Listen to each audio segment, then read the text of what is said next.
예, 인사하겠습니다. 안녕하십니까? 반갑습니다. 또 외부에서 반가운 얼굴을 볼 수 있어서 오셔서 감사하고요. 예배당 건축을 빨리 해야 되겠죠? 자리가 부족해서 1층에서 2층 올라오기 어려우셔서 또 1층에서 계속 예배 드리시는 분들도 계시고 올라와 보니 자리가 없어서 내려가신 분도 계실 것 같아요. 근데 앞자리는 비어 있네요. 예. 하나님께서 우리에게 복 주시는 분이시고 우리가 하나님 앞에서 하나님 뜻대로 하나님께 영광 돌리는 삶을 살기를 원할 때 하나님께서 그리하도록 하시는 분이신 것을 기억하면서 참 감사가 됩니다. 여러분, 우리가 여러 가지로 우리 자신을 부르잖아요. 하나님 백성, 하나님의 자녀 이렇게 부르는데 일반적인 호칭이 있죠. 그리스도인이라고 하죠. 그리스도인. 이 명칭은 사실 안디옥에서 예수님을 믿는 사람들이 예수 그리스도를 열심히 전하는 삶을 살게 됨으로 말미암아서 그 주변 사람들이 저 사람들은 그리스도를 전하는 사람들, 또 그리스도에게 속한 사람들이라고 하는 뜻으로 그리스도인이라고 부르게 되면서 시작된 호칭입니다. 그런데 이제 그리스도인은 어떤 사람인가라고 하는 부분에 대해서 그런 질문에 대해서 다양하게 대답할 수 있을 것 같아요.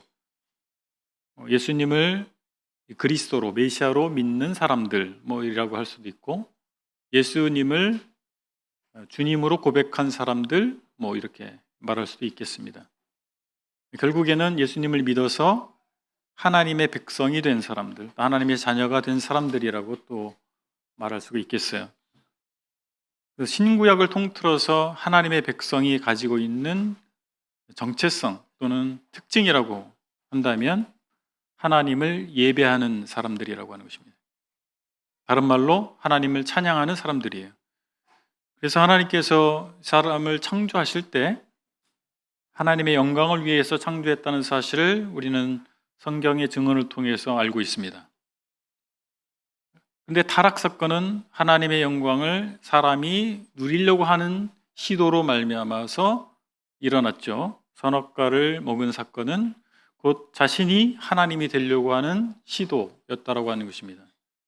하나님과 같이 되어서 그 말 속에는 많은 의미들이 포함되어 있는데 하나님의 영광, 하나님께서 마땅히 누려야 할 영광을 내가 누리겠다라고 하는 의미가 포함된 것입니다. 그래서 예배자로서 하나님을 예배하는, 하나님께 영광 돌리는 존재로서 창조된 인간이 그 정체성을 상실하게 된 사건을 우리는 타락 사건이라고 말할 수 있겠습니다.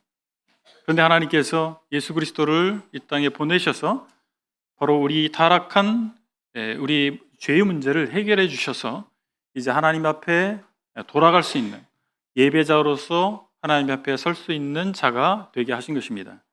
그래서 그리스도인은 곧 예배하는 자, 하나님을 찬양하는 자라고 줄여서 표현할 수 있겠습니다. 오늘은 느헤미야 강의 12번째 시간인데 느헤미야 12장 27절로 47절의 말씀을 통해서 그리스도인 하나님을 찬양하는 사람들에 대해서 알아보도록 하겠습니다. 느헤미야 12장을 펴주시고요. 먼저 제가 27절부터 30절까지를 읽겠습니다. 느헤미야 12장 27절부터 30절입니다. 예루살렘 성벽을 봉헌하게 되니 각 처에서 레위 사람들을 찾아 예루살렘으로 데려다가 감사하며 노래하며 제금을 치며 비파와 수금을 타며 즐거이 봉헌식을 행하려 하매 이에 노래하는 자들이 예루살렘 사방 들과 느도바 사람의 마을에서 모여들고 또 벳길갈과 게바와 아스마웻들에서 모여들었으니 이 노래하는 자들은 자기들을 위하여 예루살렘 사방의 마을들을 이루었음이라. 30절입니다. 제사장들과 레위 사람들이 몸을 정결하게 하고 또 백성과 성문과 성벽을 정결하게 하니라. 그리스도인 하나님을 찬양하는 사람들이라고 하는 지하에서 먼저 함께 나누기 원하는 내용은 모든 사역은 예배로 연결되어야 한다는 사실입니다. 뭐라고요? 모든 사역은 예배로 연결되어야 된다.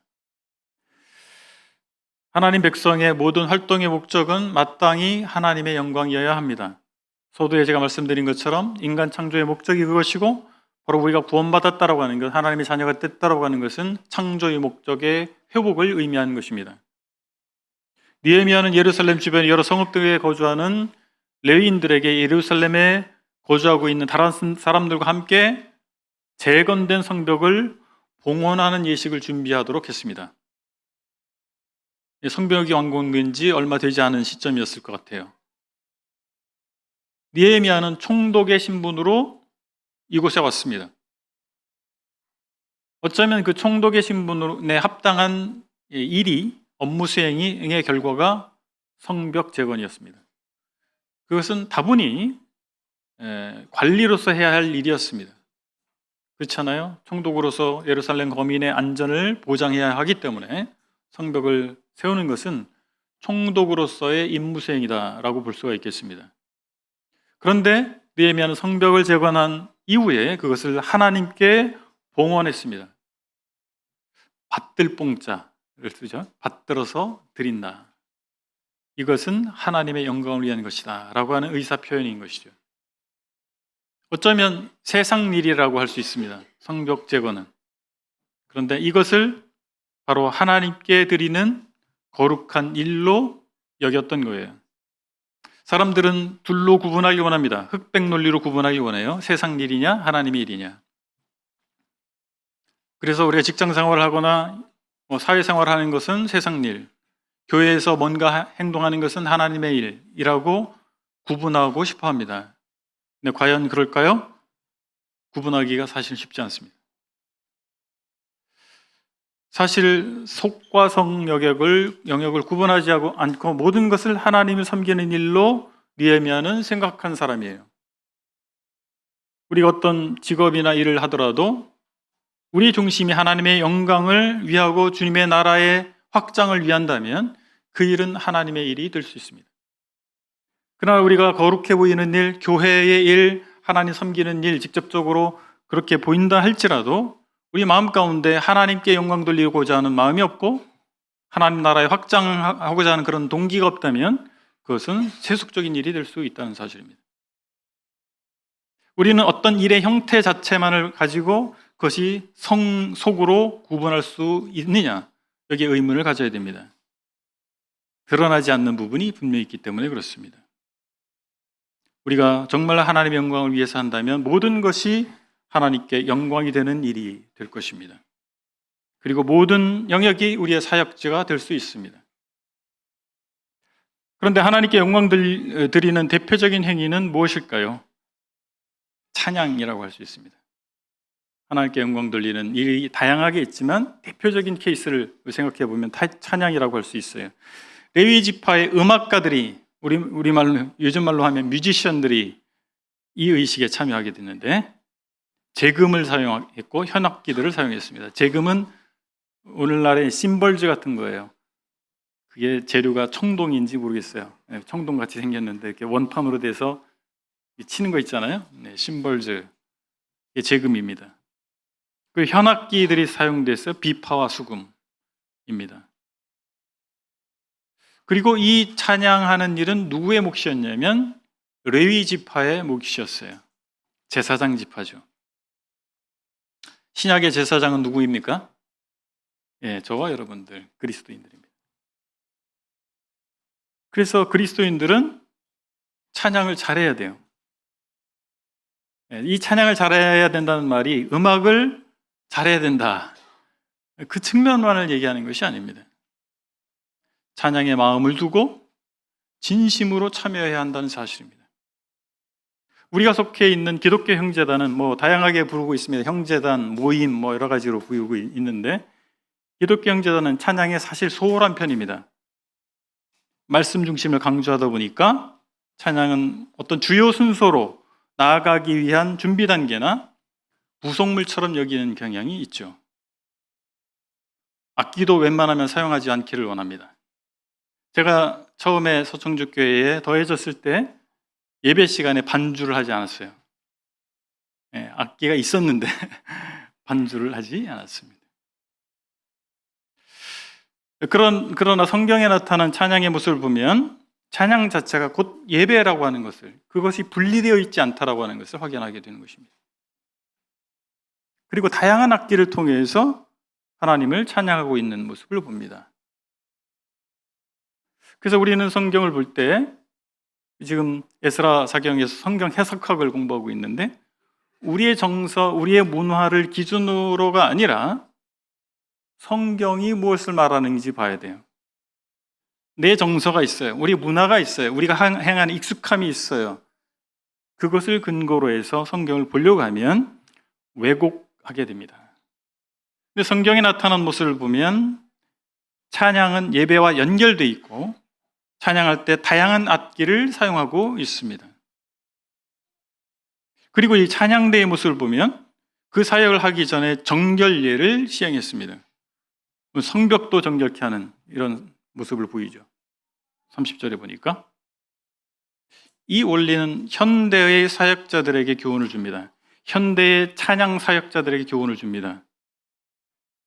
찬양 사역에서 단순히 음악적인 측면만 고려할 수 없다는 것이죠. 하나님을 예배하는 일이 얼마나 중요한 일이겠어요. 단순히 악기 연주를 잘해서, 단순히 노래를 잘해서 되는 일이 아닙니다. 물론 악기를 다루고 있기 때문에 또 노래를 하는 일이기 때문에 음악적 요소를 무시할 수는 없습니다. 그러나 그것이 앞서 있을 수 없다라고 하는 거예요. 왜요? 이것은 예배와 연결되어 있기 때문에 그렇습니다. 그래서 찬양 사역 참여자는 먼저 예배자로서 준비가 되어 있어야 됩니다. 그래서 어떤 사람이 예배자가 될 수 있어요? 예배자가 된 사람이죠. 거듭남을 경험한 사람, 중생으로 예배자가 된 사람이어야 됩니다. 또한 예배드리기에 합당한 정결을 유지해야 됩니다. 레위인이라 할지라도 정결례를 행했단 말이죠. 레위인만 할 수 있었어요. 그런데 레위인이라 할지라도 정결하는 예식을 행한 후에 찬양을 했던 사실입니다. 거듭난 그리스도인이라 할지라도 잘못될 수 있어요. 정결하지 않을 수가 있습니다. 그래서 정결을 유지해야 됩니다. 개인적 삶이 경건해야 합니다.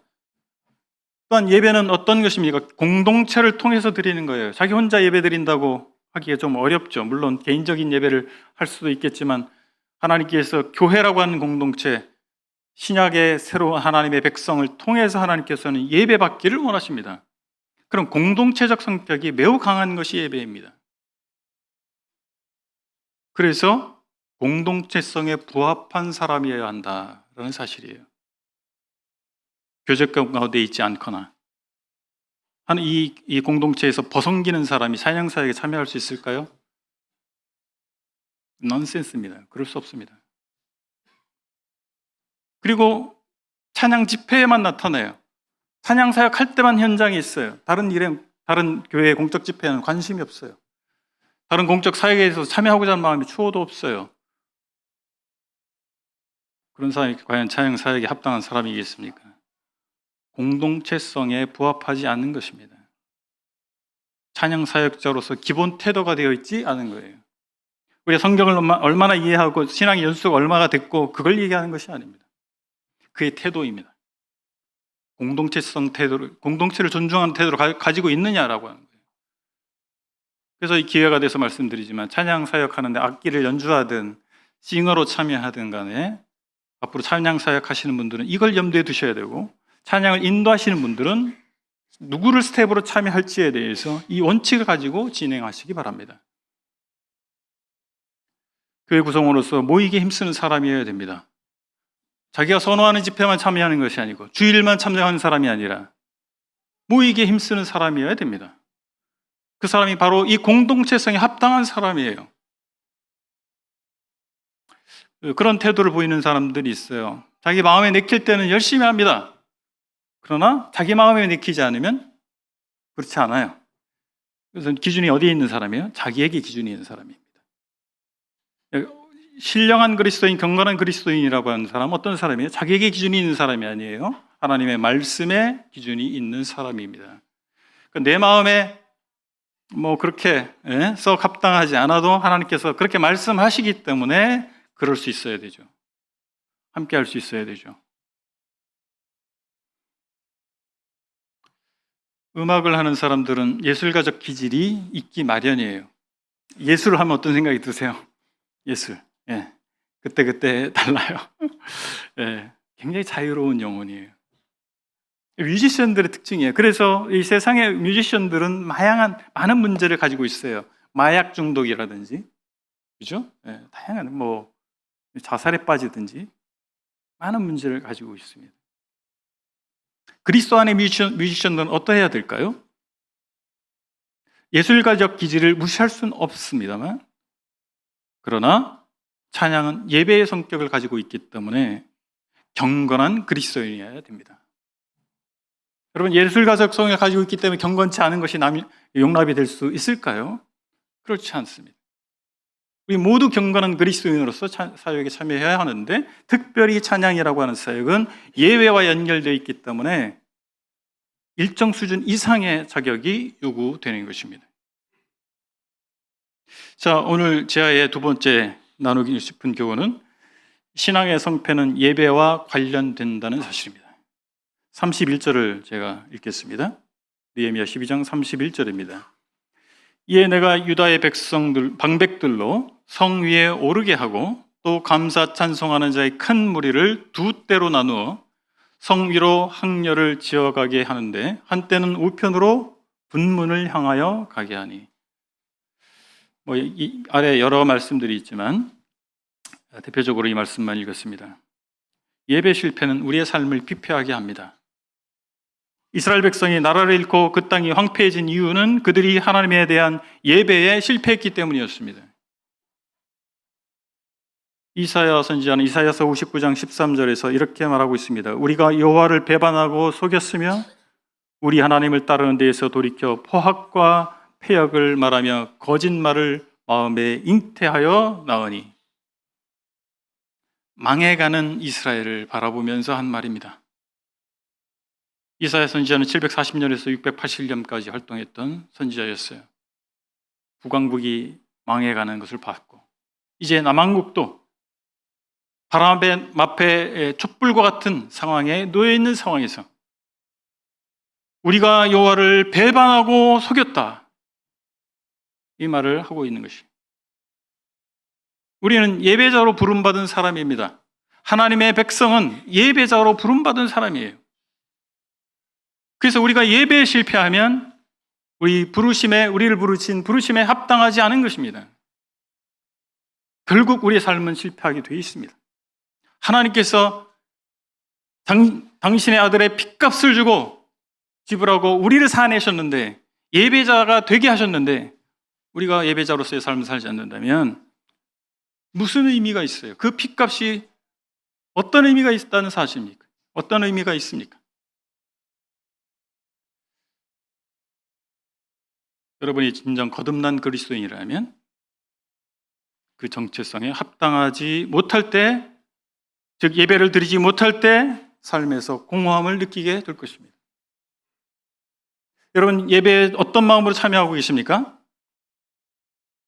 주일 성수라는 말은 성경에 없어요. 그렇죠? 성경적인 표현이 아니라고 저는 생각합니다. 그러나 우리가 약속했잖아요. 서청주교회라고 하는 이 공동체에서 주일날 예배드리기로 약속했어요. 우리끼리만 한 게 아니죠. 하나님과 약속한 거예요. 우린 예배자로서 이 자리에 있어야 됩니다. 준비하고 오셔야 됩니다. 신앙의 회복은 예배의 회복으로 연결됩니다. 여러분, 신앙에 문제가 생기잖아요. 첫 번째 오는 시그널, 예배가 재미없어요. 예배가 지루해져요. 예배 장소에 가고 싶지 않아져요. 여러분, 이 자리에 앉아있는 지금 예배가 끝나지 않았어요. 다시 예배에 대해서 말씀을 드릴 날이 오겠지만은, 예배는 만천만의 예배가라고 할 수 없잖아요. 말씀 듣는 데까지가 예배예요. 어떤 마음으로 이 자리에 앉아 계십니까? 어떤 마음으로 만찬에 참여하고 계십니까? 그것이 여러분의 지금 신앙의 상태를 보여주는 거예요. 설명해 주는 것입니다. 신앙에 문제가 생기면 제일 먼저 예배에 문제가 생깁니다. 느헤미야는 정해진 날에 지도자들과 제사장과 찬양대를 성벽 위로 올라가게 했어요. 31절 보니까. 그리고 그 무리를 두 무리로 나눠서 한 무리는 시계 방향으로, 한 무리는 시계 반대 방향으로 가도록 했습니다. 성벽 위를 행진해서 성전 쪽에서 만나도록 한 것입니다. 시계 반대 방향으로 행진한 무리는 에스라가 인도했다고 되어 있고, 시계 방향으로 행진한 무리는 느헤미야가 인도했다고 되어 있습니다. 각 행렬에 참여한 사람들의 순서는 보니까 레위 찬양대, 백성의 지도자들, 나팔을 든 제사장들, 그 다음에 레위 찬양대, 앞뒤에 레위 찬양대가 있고 가운데 지도자들과 나팔을 든 제사장들이 있었습니다. 성벽이 다 무너졌기 때문에 성벽 위를 이어서 걸어갈 수가 없었어요. 근데 성벽을 재건하고 나니까 성벽 위를 걸어서 성을 한 바퀴 돌 수가 있는 거예요. 여러분, 그들의 마음을 한번 생각해 보세요. 이제 그 여러 가지 과정도 있었잖아요. 우여곡절이 있었어요. 근데 성벽이 재건됐어요. 이제 그리고 성벽 위를 걷고 있는 거예요. 하나님을 찬양하면서 걷고 있는 거예요. 그러면서 그들은 아마도 그 생각을 했을 것 같아요. 조상들로부터 전해 들었던 얘기, 여리고성이 무너졌던 얘기. 여리고성을 비슷한 모습으로 돌았어요. 그런데 여리고성이 무너지고 여리고를 정복했습니다. 이것이 가나안 정복의 첫 번째 사건이에요. 그리고 결국 가나안을 얻었어요. 그리고 하나님을 배반하고 하나님을 예배하는 예배의 삶에서 실패한 그들을 하나님께서 다루셔서 이방 민족에게 짓밟히게 하시고 이제 포로로 잡혀갔다가 다시 돌아와서 그 무너진 성벽을 다시 세운 거예요. 그리고 하나님 찬양하면서 도는 거예요. 신앙이 회복되면 예배가 회복됩니다. 앞서 말씀드린 것처럼 신앙이 잘못되면 예배의 문제가 생겨요. 근데 여러분이 만약에 그런 가운데 있다가 신앙이 회복되면 무엇이 바뀔까요? 예배에 임하는 태도가 달라집니다. 우리가 구원받을 때 어떤 일이 벌어졌습니까? 형제자매님들이 구원받을 때 어떤 일이 벌어졌나요? 하나님을 예배하지 않던 사람이 하나님을 예배하게 됐던 거예요. 누가 막 떠밀어가지고 그렇게 하셨어요? 아니면 내 자원에서 하나님께 예배하게 되셨나요? 내 자원에서 예배자가 되는 거죠. 아직도 이 예배에 대해서 그런 마음이 있다면 침례 받았다 할지라도 여전히 예배에 대해 관심이 없고 그런 마음이 없다면 그 사람 등 떠밀려서 물에 빠진 거예요. 등 떠밀려서 빠진 거예요. 성경에서 말하는 침례는 그게 아닙니다. 나는 예배자로서 살겠습니다. 난 예수 그리스도를 주님으로 모시고 살겠습니다. 하나님을 왕으로 섬기는 삶을 앞으로 살겠습니다. 그렇게 고백하는 것입니다. 그 진실된 고백이, 그 고백이 진심이었다면 예배 드리는 마음이 없겠어요. 넌센스예요. 그럴 수가 없습니다. 우리가 예배하는 자로 살고자 한다면 하나님께서 그렇게 살 수 있게 하십니다. 제가 예수 믿은 지 3, 4년 됐습니다. 그래서 제가 예수님 믿고 나서 저에게 생긴 변화는 내가 하나님 위해서 살아야 되겠다.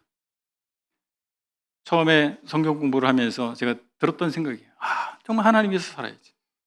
하나님을 예배하는 삶을 살아야지. 사실 제가 무식한 사람이었고 기독교적 배경이 전혀 없어서 성경 지식도 전혀 일천한 아무것도 모르는 사람이었습니다. 똑똑하지도 않아요. 재능이 있지도 않아요. 집이 부자도 아니에요. 아무것도 없어요. 근데 제 마음, 단순한 그 마음이 있었어요. 정말 하나님을 위해서 살고 싶다.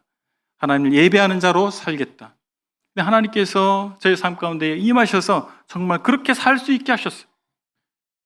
제 인생에 여러 변곡점들이 있었습니다. 그때마다 하나님께서 돌아보니까 개입하셔서 길을 여시고 인도해 오셨습니다. 에베네셀의 하나님은 우리가 예배자의 삶을 살기로 결정할 때 경험하게 될 것입니다. 그냥 가만히 있는데 에베네셀의 하나님을 경험하는 게 아니라 우리가 예배자의 삶을 살기로 결정하고 그렇게 선택해 갈 때 우리의 많은 변곡점에서 하나님께서 예비하시고 그 길을 여시는 하나님이신 것을 우리 경험하게 될 것입니다. 바로 에베네셀의 하나님은 예배자의 삶과 긴밀하게 연결되어 있는 것입니다. 오늘의 제아의 세 번째 말씀드리고 싶은 것은 예배는 궁극적 축복이라는 것입니다. 40절부터 43절까지 읽도록 하겠습니다. 40절, 이에 감사 찬송하는 두 떼와 나와 민장의 절반은 하나님의 전에 섰고 제사장 엘리야김과 마세야와 미냐민과 미가야와 엘료에네와 스가랴와 하나냐는 다 나팔을 잡았고 또 마세야와 스마야와 엘라살과 우시와 요하난과 말기야와 엘람과 에셀이 함께 있으며 노래하는 자는 크게 찬송하였는데 그 감독은 예스라히야라.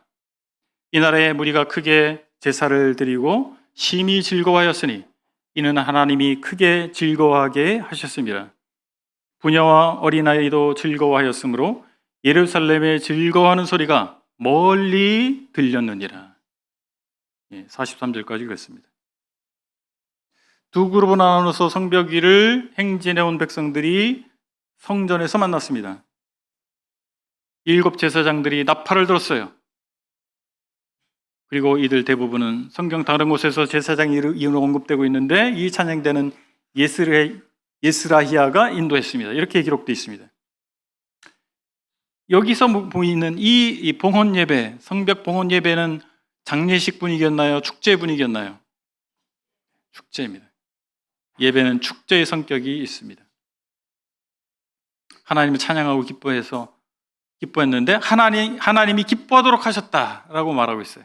하나님이 그들에게 기쁨을 주신 거예요. 그래서 감격하고 기뻐한 거예요. 그래서 함성 소리가 멀리까지 들렸다라고 하는 거예요. 함성 소리가. 예배하는데 시끄럽게 해서 되겠나? 우리 정서 그렇지 않아? 앞서 말씀드렸잖아요. 성경을 있는 대로 봐야 된다고. 우리 정서로 보지 마시고. 우리 예배는 어떻습니까? 우리 예배 중심에는 주의 만찬이 있습니다. 그렇죠? 주의 만찬만 예배는 아닌데 주의 만찬이 우리 예배 중심에 있어요. 주의 만찬은 뭐 하는 시간인가요? 주께서 잡히시던 날 밤에 떡을 가지다 축사하시고 떡과잔을 가지고 축사하셨어요. 그 떼어주면서 떡을 대해서 이것은 너희를 위해서 찢기는 내 몸이다. 잔에 대해서 이것은 너희를 위해서 흘리는 내 피다. 이렇게 말씀하셨어요. 그래서 이것을 행해서 날 기념하라. 그래서 그걸 기념하고 있어요. 그것은 직접적으로 무엇을 보여주고 있는 거예요? 무엇을 기념하는 거예요? 예수 그리스도의 십자가 사건입니다. 십자가 사건이에요. 그런데 만약에 예수 그리스도 십자가에 달려 죽으시고 끝났다면, 부활하지 않았다면 우리에게 소망이 있습니까? 소망이 없어요. 바울은 분명히 말하고 있습니다. 부활장이라고 고린도전서 15장에서 예수 그리스도께서 부활하지 않았다면 우리의 부활은 소망이 없다. 우리의 믿음도 헛것이다. 죽으심이 전제가 돼야 부활이 있죠. 그렇죠? 죽으심이 아무것도 아닌 게 아니라 죽으심과 부활은 한 묶음이에요. 예수 그리스도께서 우리를 위해서 죽으신 것을 우리가 기념할 때 그분의 부활도 함께 기념하는 것입니다. 예수님을 믿었던 제자들이, 예수님을 따랐던 제자들이 예수님 십자가 달릴 때 어떻게 했어요? 그들의 보인 행동은 무엇이었습니까? 겁먹고 다 도망갔어요. 자기는 어떻게 살아보려고, 예? 자기 선생님은 십자가에 달려 죽는데 다 도망갔다니까요. 그런데 부활하신 예수님이 어떻게 하셨습니까? 그들을 하나하나 다 만나십니다. 한 사람 한 사람 다 만났어요. 500여 형제들이 만났다고 기록되어 있습니다. 그리고 그들에게 분부하십니다. 성령이 임할 때까지 예루살렘 떠나지 마라. 그리고 기다렸어요. 그들이 예루살렘에서. 오순절날 무슨 일이 일어났어요? 성령이 강림하셨어요. 그리고 그들이 어떻게 했습니까? 예수 그리스도의 부활을 증거했습니다. 죽으심만 증거한 것이 아니라 예수 그리스도의 죽으심과 부활을 증거했습니다. 어떻게 이들이 이렇게 바뀔 수 있었습니까? 부활하신 예수님을 만나서 그래요. 그럼 그들이 모여서 예루살렘에 모여서 떡과 잔 3, 4, 5 모여서 집집마다 떡과 잔을 떼고 솔로몬 행각에 모여서 사도들의 말씀을 듣고 했어요. 그때 어떤 마음으로 들었을까요? 이 죽을 죄인을, 이 벌하지 못한 죄인을 이런 식으로 했을까요? 할렐루야! 나는 몰랐는데 예수께서는 메시아셨구나. 사망을 정복하신 하나님, 우리에게 승리의 기쁨을 주신 하나님. 그런 감격하지 않았을까요? 후자죠. 이 로마 제국의 국교가 된 이후에 기독교가 소로마 제국이 멸망을 했어요. 멸망에 가는 과정에서 기독교 예배가 바뀌었습니다. 장례식 분위기로 바뀌었어요. 하나님께 회개하고 우리가 이렇게 죄를 많이 져서 하나님의 나라가, 하나님의 제국이, 로마 제국이 망해가고 있구나, 눈물을 흘리면서 통곡하는 예배로 바뀌었다는 말입니다. 그게 5세기예요. 지금 몇 세기입니까? 21세기예요. 생각해 봐야 되는 겁니다. 우리가 예배에 참여할 때 자신을 돌아보고, 우리는 참회의 눈물도 흘릴 필요가 있습니다. 그런데 전반적으로 우리 예배 분위기가 어느 쪽으로 가야 할 것이냐, 우리 예배자들이 잘 생각해 봐야 할 문제입니다. 하나님께 예배드리는 것이 곧 축복입니다. 44절에 보면 그날에 사람을 세워 곳간을 맡기고 제사장들과 어린 사람들에게 돌릴 것 곧 율법에 정한 대로 거저물과 처음 익은 것과 11조를 모든 성읍 밭에서 거두어 이 곳간에 쌓게 하였노니 이는 유다 사람이 섬기는 제사장들과 레위 사람들을 인하여 즐거워함을 인함이라. 이 감동한 느헤미야와 백성들이 여세를 몰아서 자신들이 하나님 앞에 서약한 것 중에서 성전 예물에 관한 조항을 실천으로 옮기고 있는 모습을 봅니다. 우리가 하나님 은혜를 체험하면 그 은혜의 감동에서 자기 생계에 필요한 것을 내놓게 되는 거예요. 하나님께 드리는 것입니다. 자기가 볼 때 가치 있는 것이라고 여기는 것을 하나님께 드리는 거예요. 어떻게 되면 순서가 은혜를 체험하면, 은혜에 감동하면 그렇게 되는 거예요. 순서가 바뀌면 문제예요. 그런데 정상적인 순서임에도 불구하고, 은혜를 체험함에도 불구하고 뒤에가 따르지 않으면 그게 문제죠. 또 바울은 로마서 11장까지 복음에 대해서 아주 체계적으로 진술한 이후에 12장 첫머리에서 뭐라고 말하고 있습니까? 그러므로 형제들아, 너희 몸을 하나님 기뻐하사 하는 산제사로 드려라. 그죠? 우리가 복음을 완벽하게 이해했고 복음에 나타난 예수 그리스도를 믿었다 할 것 같으면 우리는 어떻게 자동적으로 해야 될까요? 어떻게 하게 될까요? 우리 몸을 드리게 되는 거예요. 우리 목숨을 드리는 거예요. 여러분들은 무엇을 위해서 사십니까? 그런 말이 이 세상에 있잖아요. 살기 위해 먹는가, 먹기 위해 사는가. 먹기 위해 살아서 문제가 되잖아요. 우리에게 하나님께서 새로운 생명을 주신 이유는 무엇입니까? 우리에게 하나님 백성이 되게 하신 이유는 무엇입니까? 이 부분을 놓쳐서는 안 됩니다. 바로 하나님께 제사 드리기 위해서, 하나님께 예배 드리기 위해서, 가치 있는 것을 하나님께 드리기 위해서 다 떼고, 내가 필요한 것, 내가 중요하다고 생각하는 것은 다 떼고 쓸모없어 보이는 것, 두 번째, 세 번째 가치가 되는 것을 하나님께 드리는, 말라기 시대 때 그런 일이 벌어졌어요. 이스라엘 백성이 예배자로서의 정체성을 잃어버리니까 그냥 마당만 밟는 거죠. 성전 마당만 밟는 거예요. 드리긴 드려요. 근데 병든 거 이런 것들이 드리는 거죠. 축복입니다. 예배 드리는 것이 곧 축복입니다. 정말 하나님께 드리고자 하는 사람은 드릴 수 있게 하시는 거예요. 인류 역사 가운데서 하나님을 예배하는 사람들은 가장 값진 것을 하나님께 드렸습니다. 자기 인생을 드렸어요. 자기 소유에 가장 가치 있는 것을 하나님께 드렸습니다. 누구 눈치 봐서 하는 것이 아니죠.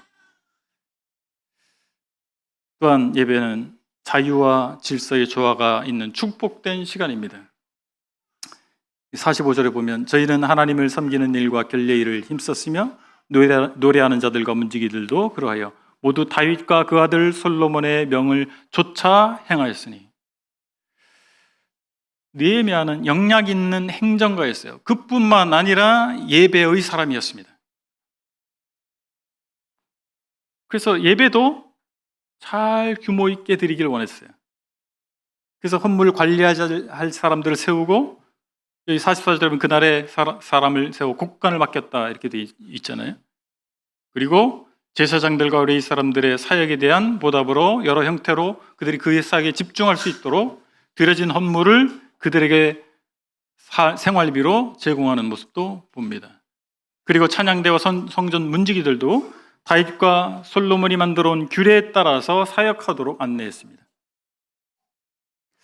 그래서 우리 예배가 굉장히 자유롭죠. 지난주에 우리 외부 강사분이 오셨잖아요. 그래서 소감을 들었어요. 오후에 이제 교제 시간에. 이 예배가 매우 독특합니다. 한두 명 기도하고 말 줄 알았더니 또 기도하고 또 기도하고 그럴 줄 몰랐다고. 이 굉장히 자유로운 예배입니다. 우리 성령 인도하심 받아서 성령께서 감동하시는 대로 하는 것을 우리가 원칙으로 하고 있어요. 그럼에도 불구하고 우리가 준비해야 됩니다. 특히 입을 열어서 하나님께 감사하는 형제님들 준비하셔야 돼요. 기도문을 준비할 필요가 있습니다. 마음속으로 준비하는 거죠. 근데 마음속으로 준비해도 잘 안 되는 분들은 요즘 스마트폰 좋잖아요. 그죠? 잘 정리해서 기록해서 할 필요도 있어요. 왜냐하면 이건 우리는 함께 예배 드리는 시간이잖아요. 중언부언하게 되면, 그리고 무슨 소리 하는지 정리되지 않은 말로 장황하게 말을 하면, 기도말을, 이 시간이 너무 아까운 시간이 됩니다. 그래서 잘 정리해서 정돈된 문장으로 함축적으로 할 필요가 있어요. 왜냐하면 많은 분들이 참여하길 원하니까. 이 시간을 나눠 쓰는 거잖아요. 그렇죠? 그리고 헌금도 마찬가지잖아요. 우리가 잘 준비할 필요가 있습니다. 바울은 고린도후서 9장 5절에서 그러므로 내가 이 형제들로 먼저 너에게 가서 너희가 전에 약속한 연보를 미리 준비하게 하도록 권면하는 것이 필요한 줄 생각하였노니 이렇게 준비하여야 찬 연보답고 억지가 아니니라 이렇게 말씀하고 있잖아요. 그래서 뭐 연보가 됐든 또 하나님께 예배하는 것도 자유롭게 하되 질서 있게 할 필요가 있습니다. 자유와 질서가 조화를 이룬 그런 하모니를 이룬 시간이 될 필요가 있는 것이죠. 오늘 교훈을 정리해 보겠습니다. 모든 일은 예배로 연결되어야 됩니다. 우리 삶에서 행하는 모든 일은 하나님께 영광이 돌려드릴 수 있어야 할 것입니다. 사람이 영광받지 않도록 우리는 조심해야 됩니다. 사람이 영광받을 수도 있어요. 우리가 사역을 하고 성과를 내는 것이 무엇을 위한 것인가? 그 목적이 무엇인가? 이것을 우리는 착각하지 말아야 될 것입니다. 우리는 하나님을 찬양하는 사람들입니다.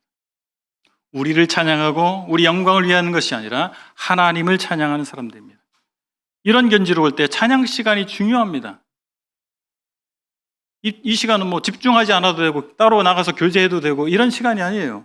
약속한 시간입니다. 9시 10분 스타트예요. 우리 함께 찬양하는 시간이에요. 집중하셔야 됩니다. 단순히 뭐 본론으로 들어가기 위한 서론 그렇게 생각하시면 안 됩니다. 그때부터 본론이에요. 서론 그 앞에 하셔야죠. 9시쯤에 오셔서 10분 전에 오셔서 자리에 앉아서 준비하셔야죠. 그리고 하나님 찬양하는 사역에 임하는 사람들은 분명히 자신을 돌아봐야 됩니다.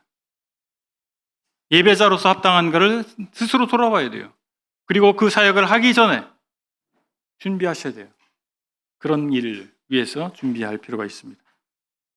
그리고 우리가 찬양에 대해서 정서적, 문화적인 코드가 없을 수는 없어요.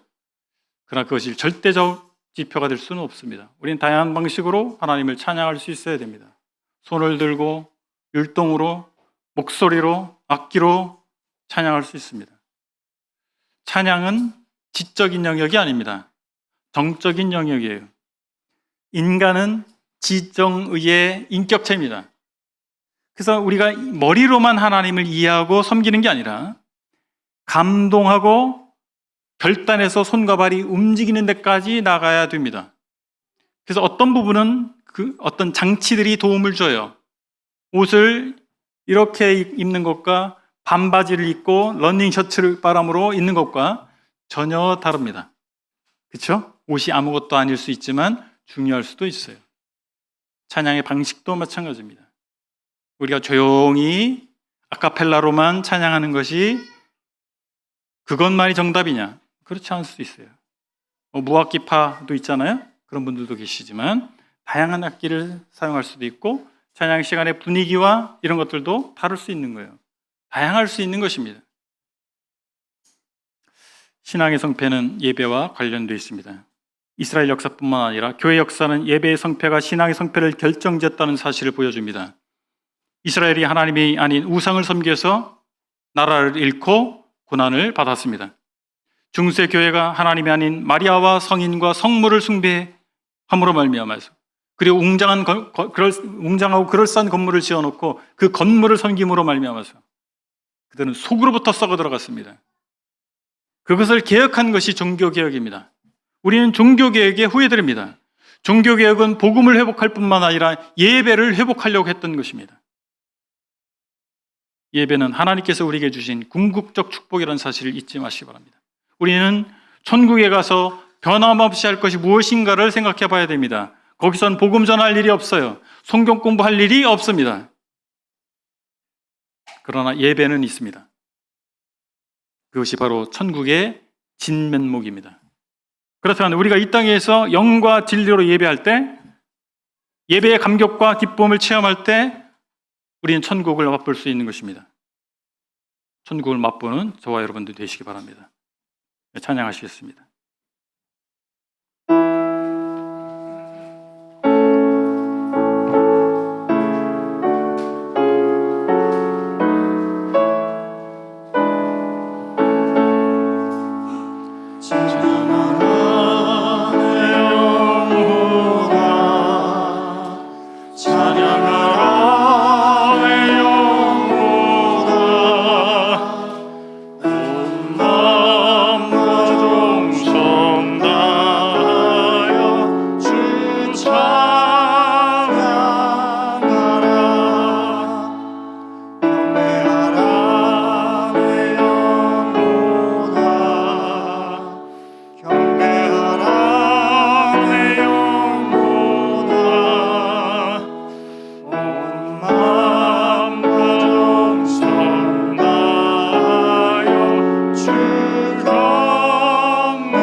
잠시 1분 정도 우리가 이 말씀 그리스도인 하나님을 찬양하는 사람들이라고 하는 말씀 내용 기억하면서 각자 기도하는 시간 갖도록 하겠습니다.